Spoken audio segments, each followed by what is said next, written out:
السلام علیکم ورحمۃ اللہ وبرکاتہ۔ اللہم صلی علی سیدنا محمد وعلی آل سیدنا محمد وبارک وسلم۔ برادران اسلام، سوال آج کے ماحول کے مناسبت سے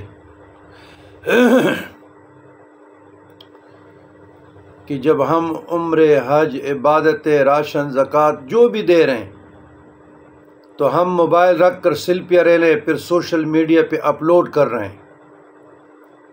تو بینوا و توجروا، اور جو الفاظ ہیں میں نے حذف کر دیے۔ عزیزان گرامی، ریا اور نمود و نمائش عبادات کی ابطال کے لیے بدترین ہے، ایک شکل ہے۔ اعمال برباد ہو جاتے ہیں جو ریاکار لوگ ہوتے ہیں۔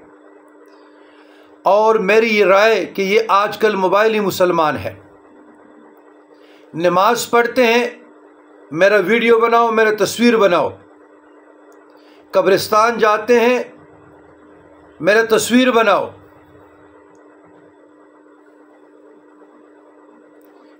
کسی سے ملتے ہیں، میرا تصویر بناؤ، میرا ویڈیو بناؤ۔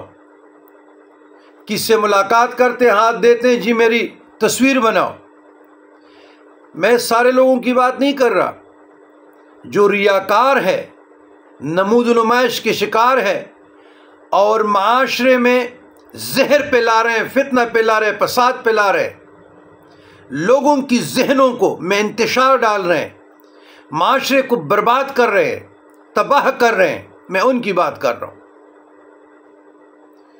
میرے ویڈیو کو لائک دو، فحاشی پھیلانے میں برابر کے کردار ادا کر رہے ہیں، ان بدنما چہروں کی نشاندہی کر رہا ہوں،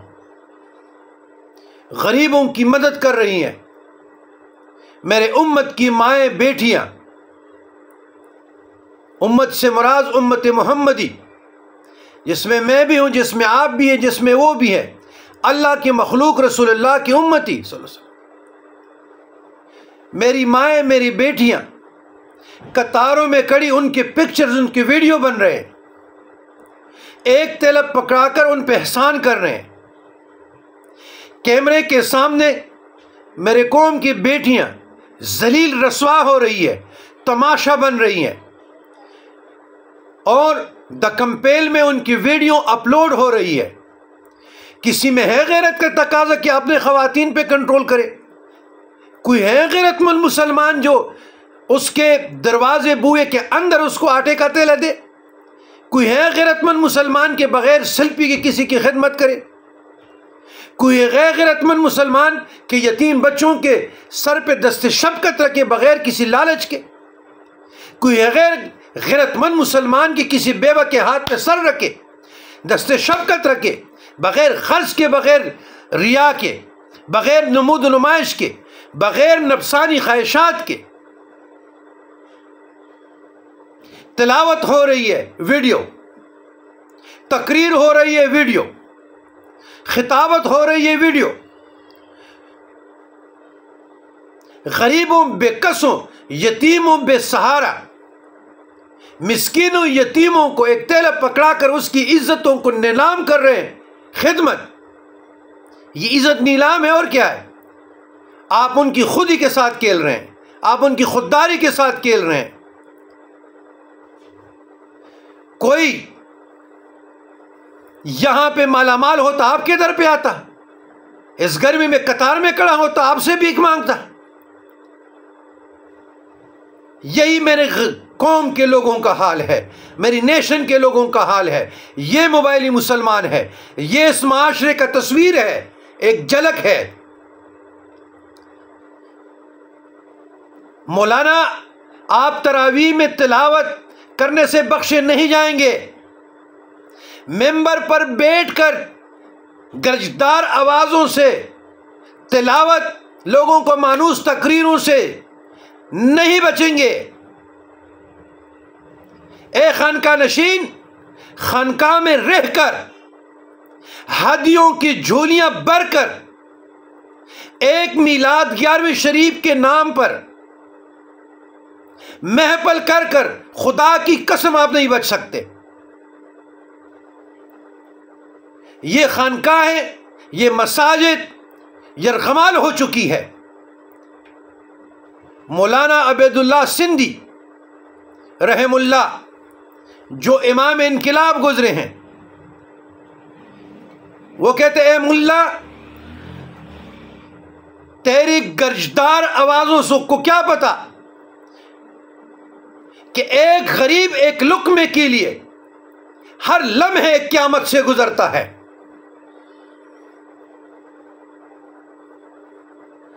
اپنے نام پر ریا نمود نمائش کے لیے خدمت، حج کے لیے جائیں، حرمین کا تقدس پامال، مسجد نبوی کا تقدس پامال، سیلفی سیلفی سیلفی، احرام پہنے سیلفی. ہم سیلفیوں کے لیے پیدا ہو گئے. اے موبائلی مسلمان، خدا کا خوف کرو. معاشرہ مذاق بن گیا. جب تک یاد رکھیے گا عبادت میرا ذاتی عمل ہے، میں ایک خانقاہ نشین ہوں، ایک سجادہ نشین ہوں، ایک اسپرچول سکالر ہوں، لیکن اس کی معنی یہ نہیں ہے کہ میں حق ادا کر رہا ہوں.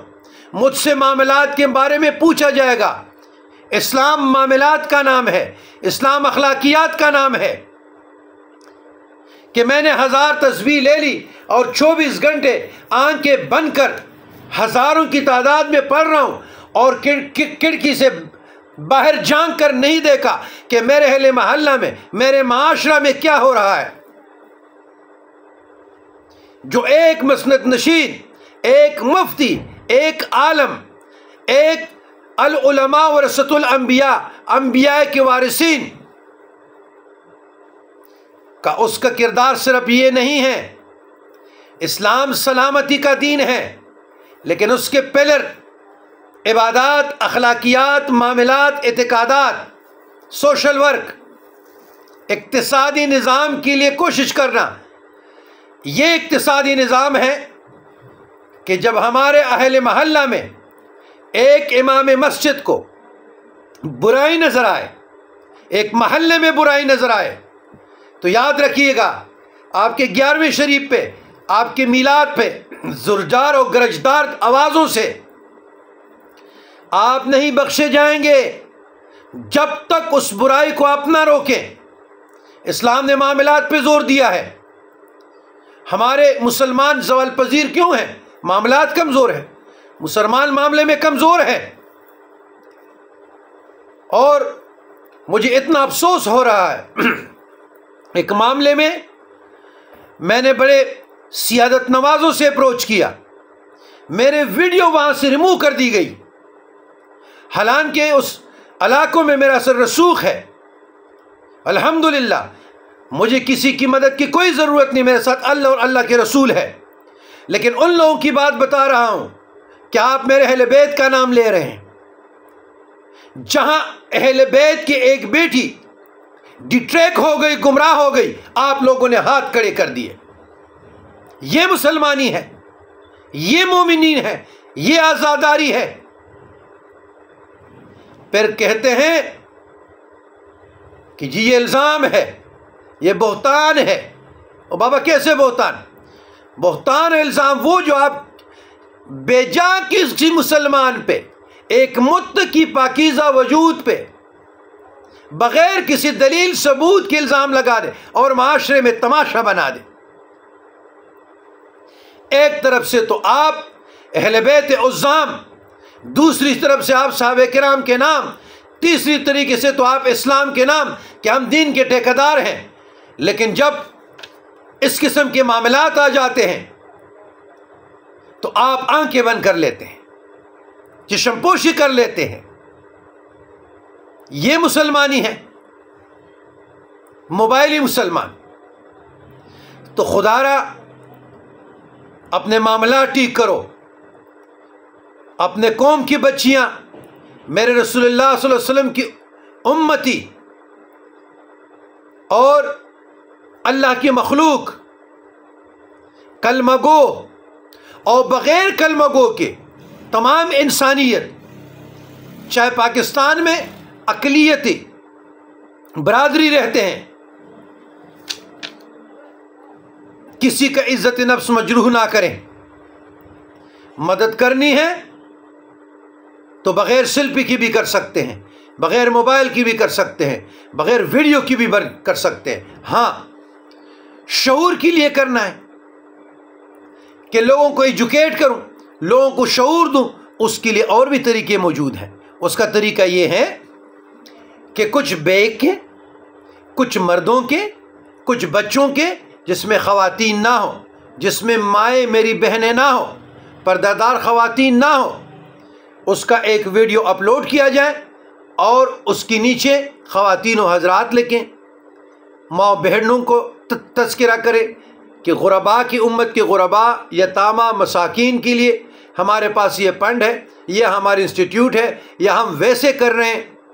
بصد احترام ہمارا مقصد لوگوں کو ایجوکیٹ کرنا ہے، ریا اور نمود و نمائش نہیں ہے. تو یہ بہتر ہے. ایسے 100 طریقے آپ کر سکتے ہیں. بالفرض ہم کسی کی اصلاح کرتے ہیں، جس طرح یہ ویڈیو بن رہا ہے، یہ یہاں ویڈیو بھی بن رہا ہے، لیکن ساتھ ان لنک سپیچ بھی ہے موبائلی مسلمان کا، اس لیے کہ آواز میں بعض اوقات تلخی ہو جاتی ہے. بندہ جذبات پہ کنٹرول نہیں رکھتا، جو ایک درد من ہو جس سے درد لے لے. اور بزرگان دین فرماتے ہیں کہ اللہ تجھے درد عطا فرمائے. کاش غلام علی شاہ کی درد آپ کی سینے میں ہوتی. اب کوئی روزہ رکھے یا نہ رکھے، کوئی نماز پڑھے یا نہ پڑھے، مثال دے رہا ہوں. اب دن کے وقت ہمیں کیا ضرورت ہے کہ ہم لوگوں سے پوچھیں آپ کا روزہ ہے یا نہیں ہے؟ اس کا کوئی حق بنتا ہے کسی کا؟ جب رمضان مقدس ہے اور سحری سے افطاری تک اللہ نے فرض کر لیا روزہ، بات ختم ہو گئی. مجھے کس سے پوچھنے کی کیا ضرورت ہے؟ کل رات کو کچھ ہمارے پاس مریدین آ گئے، میں نے کہا خبردار کسی نے کسی سے پوچھا کہ روزہ ہے یا نہیں، آپ کا اس کے ساتھ کیا تعلق ہے؟ یہ اس کا انفرادی عمل ہے. رکھیں تب بھی رب کو جواب دیں، نہ رکھے تب بھی. جب اس ٹائمنگ میں کوئی ملنے کے لیے آئے گا، اپنی بات کریں بس کہ میں اس کام کے لیے آیا ہوں، یہ دعا دیجئے، یہ وظیفہ دیجئے، یا یہ کام ہے جو بھی ریلیٹڈ ہے، لیکن مجھے کیا ضرورت ہے کہ میں اس سے روزے کا پوچھوں؟ جب روزہ ہے اور ماہ رمضان ہے تو بات ختم ہو گئی. تو آپ حسن ظن رکھیں کہ وہ روزے سے ہوگا. ہاں، نماز کا وقت ہے، اذان ہو گئی، اللہ اکبر کی صدائیں بلند ہو گئی، ہم مسجد جا رہے ہیں تو ہم کہتے ہیں جی نماز کا وقت ہو گیا، چلے نماز کی طرف، اللہ کی طرف دوڑے.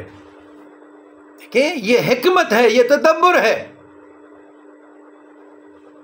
تو اللہ تعالیٰ موبائلی مسلمانوں سے اس معاشرے کو نجات عطا فرمائے.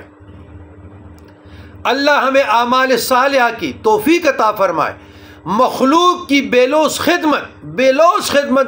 خدمت کی اللہ تبارک و تعالی ہمیں توفیق عطا فرمائے، طاقت عطا فرمائے. اللہم ربنا آتنا فی الدنیا حسنۃ وفی الآخرہ حسنۃ وقنا عذاب النار.